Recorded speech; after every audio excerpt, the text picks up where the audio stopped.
cannot do does not exist. What God cannot do does not exist. We dey pray, he dey show. Pastor Jerry, on the 17th of June, I was at the gym when I got a call from my neighbor that my son is having a seizure, that I should start rushing home. And I was like, seizure from where to where? I left a boy hale and hardy. Nothing was wrong with him. And all of a sudden, you are calling me to tell me that my son has a seizure. And I panicked and I rushed home. I saw them coming out from the house with my son. I joined them in the car. And I saw my son. He was still like, he was not himself. I was like, what's going on? I got to the hospital and I didn't understand what the doctors were saying, because at that point, I was not reasoning well. I was like, what happened? What did you say happened? I took my boy home after the whole treatment and all. I took my boy home. And next thing, the seizure started again. And I rushed back to the hospital. When we got to the hospital, the doctor told us take our boy home. We should just observe him and all. When we got home, like 2 hours after the first seizure, he had another one. This one lasted for about 10 minutes. We got to the hospital. We rushed back to the hospital and they were treating him again, Pastor Jerry, for the same thing we just rushed to the hospital for. They were treating him again for it. And he had the third seizure in the space of 6 hours. As soon as they admitted him, immediately the crisis started. This one lasted for close to 20 minutes, Pastor Jerry, that I had to leave at some point. I couldn't watch him. I had to walk out.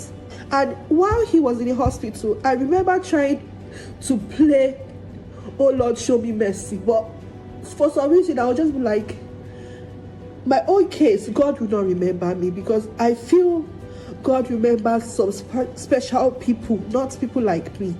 They told us to take it from scans and scans. When we were doing MRI, the MRI scan wasn't funny. It was the MRI scan that opened my eye to what I was really dealing with. They had to put him to sleep, but he woke up.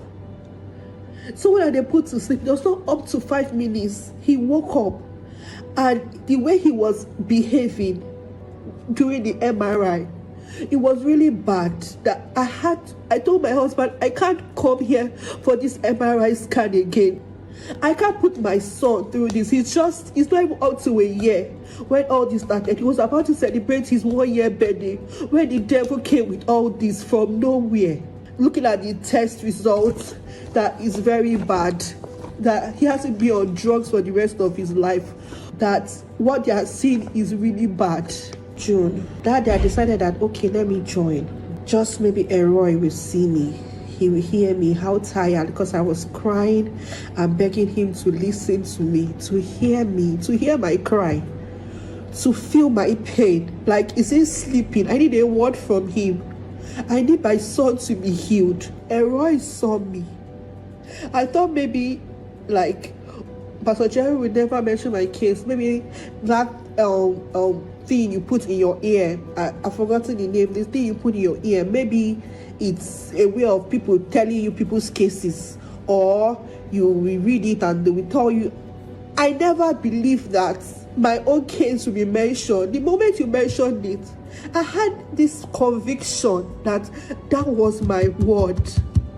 Just a day of joining back, it's like God had waited for me to join back. Just that morning of joining back, 36 minutes into the prayer, you mentioned my case. The Lord is removing every seizure. The Lord is removing every seizure. The last time you saw it is the last you will ever see it. And I claimed it immediately. I typed. I said, it is me. Pastor Jerry, seizure never came back again. It never. I was waiting that, okay, let me see if it will show its face. Father, he kept getting better and better. He kept improving. Someone that was dull, he kept improving. He became lively. Someone that was acting like he was acting so dull, but he said saying ABCs, 1, 2, 3, learning. And people were like, this boy is fast, oh, he's bright, he's sharp. And I was like, Roy has done it. Pastor Jerry, I told my husband, let us go for a repeat scan in the hospital. After 3 months, we went for a repeat scan. The person taking the scan, he said that why are we coming for scan? That we are here to just waste our money. That what we have done, June, and we are just coming again for another scan. That people just want to waste your money. And I told him, I can't waste my money. He said, oh, you're one of those NSPPD people, Abby. What God cannot do does not exist. I said, yes, a proud one. Pastor Jerry, he made a mockery. He made me feel I should doubt what God wants to do in my life and the life of my son. As he was talking, I was looking at him, and at some point, I started telling him that you will be here and I will give my testimony. He said, so you stopped giving him your medication? I said yes. And he was laughing. He said, you're just playing with your boy's life. Better take him to the hospital and go and give him drugs. I don't know I'm damaging his brain. I said, there's nothing wrong with his brain. My son is fine. When he sent the report to me, Pastor Jerry, he used to ask, how will you shout? How will you scream? How will you celebrate a Roy? When you get that testimony, Pastor Jerry, I shouted, I screamed, I cried. When I got my testimony, I cried tears of joy, because what they saw before, they could say no more. They said he had epileptic form activity. They said he spikes, so many bad negative reports.